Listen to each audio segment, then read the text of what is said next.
Did I explain why why we want to do grounding? Did I explain how the brain works a little bit?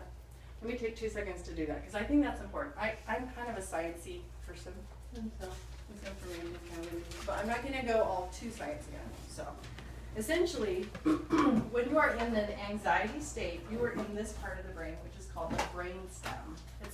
It's great for survival. It really is, and your whole mind is set up for survival. But if you really want to thrive, if you want to be able to process through what to do in a very proactive way, you actually want to be in this part of the brain, which is called the prefrontal cortex. You don't have to write that down or anything.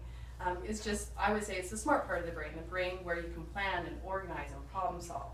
And so whenever you are doing grounding techniques, essentially being present in the here and now, you go from this part of the brain to this part of the brain.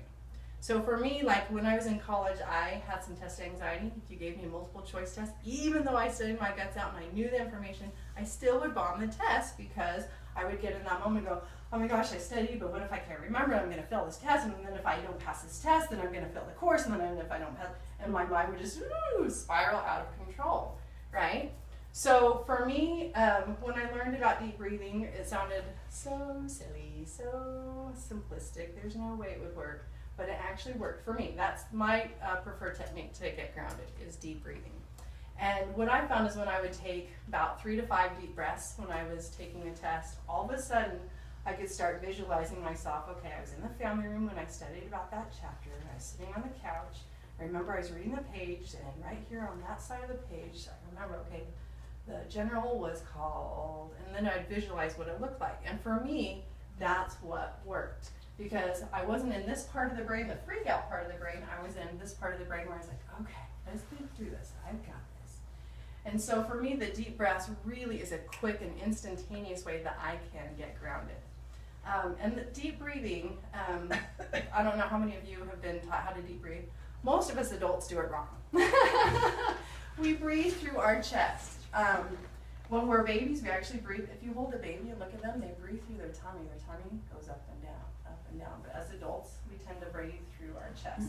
And that's fine, but if you really want deep breath, you want to go through your stomach. It's more shallow and you don't get as much oxygen.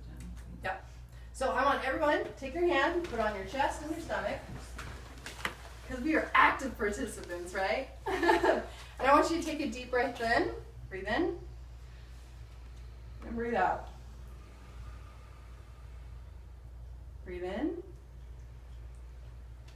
breathe out. Breathe in, breathe out. One more time. Breathe in, breathe out. Okay, how did that feel? You feel okay? How many of you found your chest was going up? Mm-hmm. Yeah.